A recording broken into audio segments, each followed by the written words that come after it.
లక్షల్లో ఖర్చు. ఎంతమందికి అని ఇస్తాడు? ఏ ఆస్తులు కొలగొట్టుకొస్తాడు? నాయకుడుగా అప్పుడు కొన్ని పత్రికలు రాసిన ఈనాడు జ్యోతి ఇట్లాంటి అడిగితే ఏం చేయాలో అర్థం కాక సైలెంట్ గా పక్కకి తప్పించుకు తిరిగాడు రాజశేఖర రెడ్డి, అట్లాంటి వాళ్ళ దగ్గరికి రానియద్దు అన్నాడు అని కూడా రాశారు వాళ్ళు వార్తలు ఆ రోజు. సీన్ కట్ చేస్తే అతను నిజంగా జేబుల్లో నుంచి పట్టుకొచ్చి కొమ్మలో పోసుకొచ్చి ఇవ్వలేడు కదా.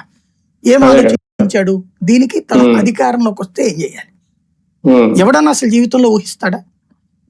కార్పొరేట్ విద్యా వ్యవస్థలో, కార్పొరేట్ కాలేజీలో ఉచిత విద్య పేదవాడికి, వైట్ రేషన్ కార్డు హోల్డర్కి, ఇది అసలు కళ ఒక సామాన్యుడికి. ఇప్పుడు రొటీన్ అయిపోయింది, కానీ ఆనాడు కళ కదా.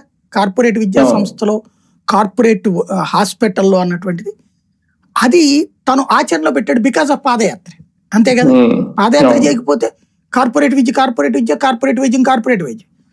అదే సందర్భంలో మా బిడ్డను చదివిద్దామంటే ఆ పిల్లల్ని అడిగాడు. పిల్లలు అడిగితే ఏమైందయ్యా? డిగ్రీ ఇంటర్మీడియట్ అయిందండి.